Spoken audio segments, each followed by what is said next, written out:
ஆம்பளை உழைப்புங்கிறாங்களே நடுவர்களே, நான் உழைப்பை பத்தி தப்பு சொல்லிங்க, உழைக்கிறாங்க இல்லன்னு சொல்ல, அந்த உழைப்பு கரெக்டா வீட்டுக்கு வருதாங்கிறது தான் என் கேள்வி. இப்போ மாலை போட்டிருக்காரு பாலு, மாலை போட்டிருக்கறனால பாலை சும்மா விட முடியாது, அது என்ன பாட்டு பாட போறாரு அவங்களுக்கும் தெரியும், இருந்தாலும் அதை நோட்ஸ் எடுத்து கொடுப்பாங்க பாத்துக்குங்க, இந்த பாட்டுன்னு சொல்லி. மாலை போட்டிருக்காருங்கிறக்க அவரை விட முடியாது நடுவர்களே. இப்போ மாலை போட்டு 48 நாள் விரதம் இருப்பாங்க. பாலெல்லாம் 5 நாள் தான் விரதம், அதுக்கு மேலே தாங்காது, 5 நாள் தான். இப்போ 48 நாள் விரதம் இருக்கும்போது 48 நாளும் நடுவர்களே இவங்க மாலை போட்டதுக்கு மேலே விரதம் இருக்கிறது யாருன்னு கேட்டால் பொறுப்புள்ள பொம்பளைங்க தான். ஆமாங்க. இப்ப எங்க வீட்டுல எல்லாம் என்ற மாமாவும் மாலை போடுவாருங்க. மாலை போட்டாருன்னா இப்ப மாலை போட்டா நீங்க எல்லாம் எப்படி கூப்பிடுவீங்க? மாலை போட்டவங்களே சாமின்னு தானே கூப்பிடுவீங்க. என்ற மாமனுக்கு என்ன பேர் தெரியுங்களா? சுடுதண்ணி சாமி. அது என்ன சுடுதண்ணி சாமி? ஏனுங்க காலையில எந்திரிச்சு பச்சை தண்ணியில தான் குளிக்கணுங்க. பச்சை தண்ணியில குளிச்சுட்டு தானே சரணம் சொல்லணும்னு சொல்லிக்கிறாங்க. ஆனா என்ற மாமன் சுடு தண்ணியில தான் குளிப்பாருங்க. குளிர் தாங்காது, உடம்பு தாங்காதுங்களாமா.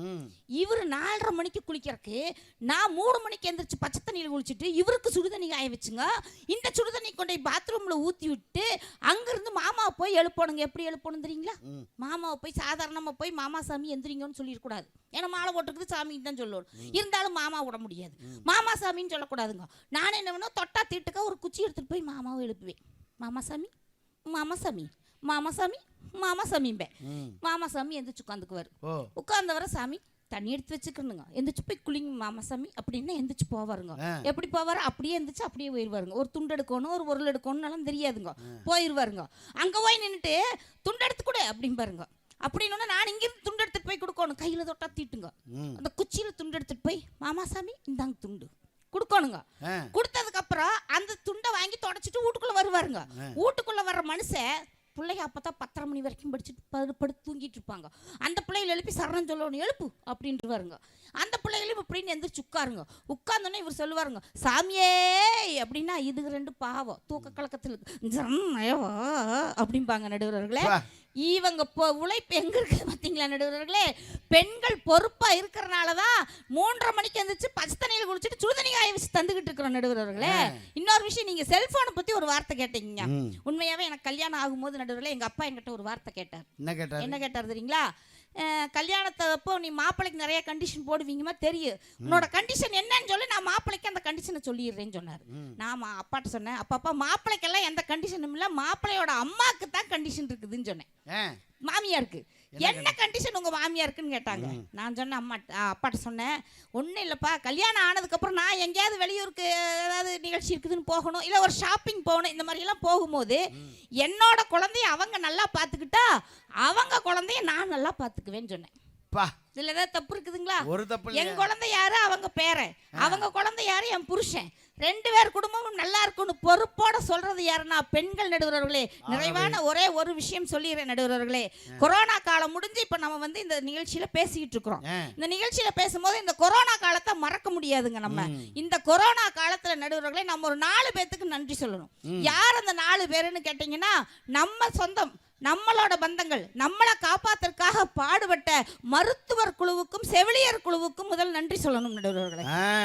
2வது நன்றி யாருக்கு சொல்லணும்னு சொன்னா, நம்முடைய கழிவுகளை நாமே சுத்தப்படுத்திக் கொள்ள அசிங்கப்படும் பொழுது நம்முடைய கழிவுகளை எடுத்து நம்மை சுகாதாரமாக இருக்க உதவிய துப்புரவு பணியாளர்களுக்கு 2வது நன்றி சொல்லணுங்க. இந்த 3வது நன்றி யாருக்கு சொல்லணும்னு சொன்னா, இப்ப எல்லாருமே வீட்டுல இருந்தாங்க, சின்னஞ்சிறுசுகளா ஒரு வயசு பசங்களா இருக்காங்க, வீட்டுல இல்லாம ரோட்ல போய் என்ன நடக்குதுன்னு பார்க்கலான்னு பசங்க கிளம்புனாங்க. பொம்பளைகள்லாம் பொறுப்பா வீட்டுல இருந்தாங்க, ஆம்பளைங்க கிளம்பி போனாங்க. அப்படி போனவங்களை கூட நிறுத்தி வீட்டுக்குள்ள போங்கப்பா, வெளியே கொரோனாங்கிற பூச்சி இருக்குன்னு கையெடுத்து கும்பிட்டு நம்மளை வீட்டிற்கு அனுப்பிய காவல்துறை நண்பர்களுக்கு 3வது நன்றி சொல்லணுங்க.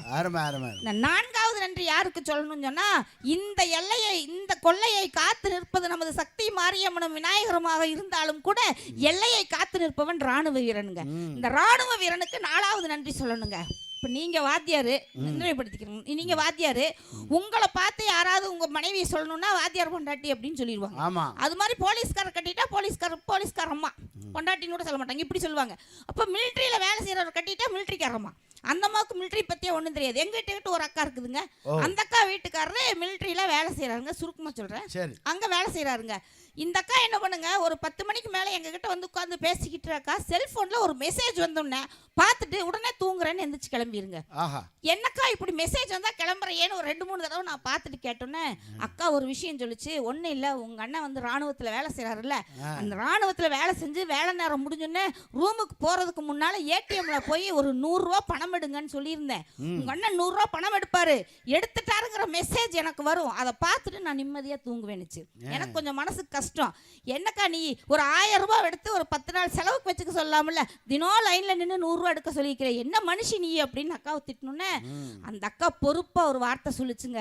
இல்ல சத்யா, 1000 ரூபாய் பணம் எடுத்தாருனா 10 நாளைக்கு ஒரு மெசேஜ் தான் எனக்கு வரும். ஆனா தினம் தினம் 100 ரூபாய் எடுத்துட்டாருனா தினம் 100 ரூபாய் எடுத்தாருங்கிற மெசேஜ் எனக்கு வரும். உங்க அண்ணன் உயிரோட தான் இருக்கிறாருங்கிற சந்தோஷத்துல நான் தூங்க போவேன்னு ஒரு பொண்ணு பொறுப்பா பதில் சொன்னான்னு சொன்னா. அதை கூட அழகாக ஒரு நாட்டுப்புற பாடகன் சொன்னா.